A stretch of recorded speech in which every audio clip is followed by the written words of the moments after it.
क्यों बाधित करेंगी? आप मंत्री हैं, आपको बीच में आप क्या कह रहे हैं अध्यक्ष महोदय? आदरणीय अध्यक्ष महोदय, बहुत बहुत धन्यवाद।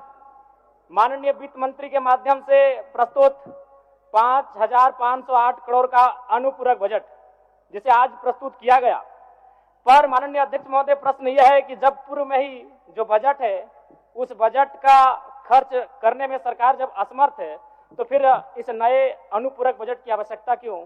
तो कहीं ना कहीं सरकार के इस अनुपूरक बजट पर सवाल खड़े होते हैं। बजट की सार्थकता तभी सिद्ध होगी अध्यक्ष महोदय जब पूर्व में जो बजट हमारे पास है उनका हम लोग ठीक से खर्च कर पाए।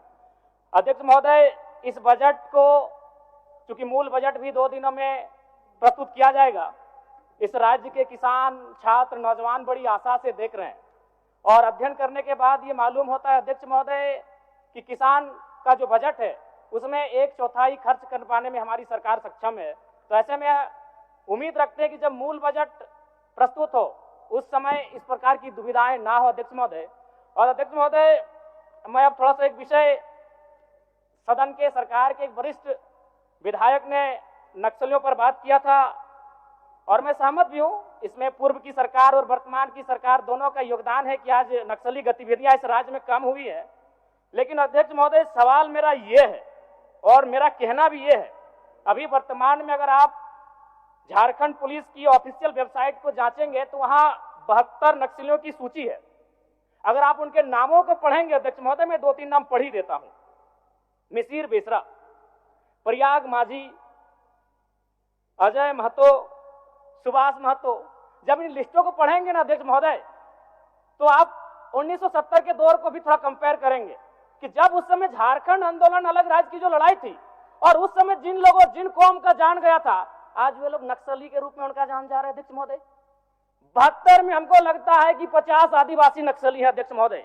मेरा कहना यह है, ये राज्य आदिवासियों का, जंगल आदिवासियों का, दलमा का पहाड़ आदिवासियों का, पारसनाथ का पहाड़ आदिवासियों का, लुगू बाबा का पहाड़ आदिवासियों का और नक्सली भी आदिवासी अध्यक्ष महोदय।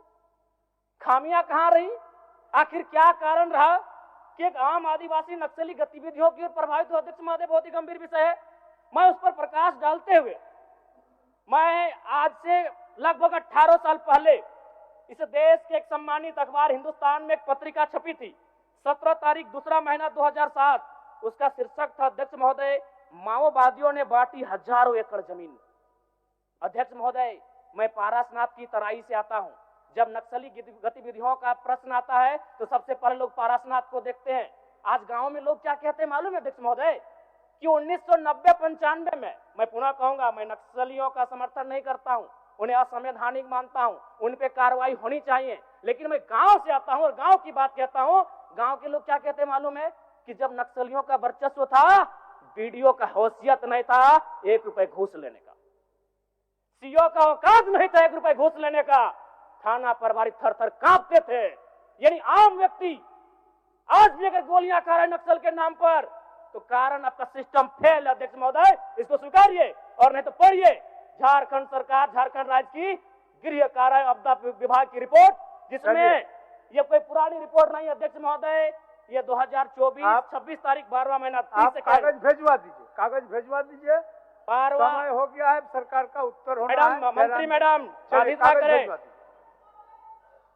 ये 12वां महीना की रिपोर्ट है अध्यक्ष महोदय। 1 मिनट जयराम जी, 1 मिनट। चाहते हैं क्या? जी नहीं, आप नहीं, आप क्या कहना चाहते हैं? मैं ये कहना चाहता हूं, आपको व्यवस्था में रह के चीजों को व्यवस्थित करना होगा। आप इस राज्य को नक्सल की ओर नहीं ढकेल सकते अध्यक्ष महोदय। आप क्या कह रहे हैं अध्यक्ष महोदय? बैठे जयराम जी, कागज भिजवा दीजिए, कागज भिजवा। मेरा कहना यह है कि एक आम व्यक्ति क्यों, मैं कह रहा हूं असंवैधानिक लोग हैं, मैं प्रशंसा कर रहा हूं सरकार की। क्या मंत्री मैडम, एक तो 1 मिनट का समय आप बाधित कर रही हैं, चलिए। क्यों बाधित करेंगी? क्यों बाधित करेंगे? आप मंत्री हैं, आपको बीच में रोकने का अधिकार नहीं है मंत्री मैडम। आप नए बीच में रोकने का अधिकार नहीं है। गलतियों को स्वीकार कीजिए, विफलताओं को स्वीकार कीजिए। चलिए चलिए, हो गया। विफलताओं को स्वीकार कीजिए। हो गया, चलिए।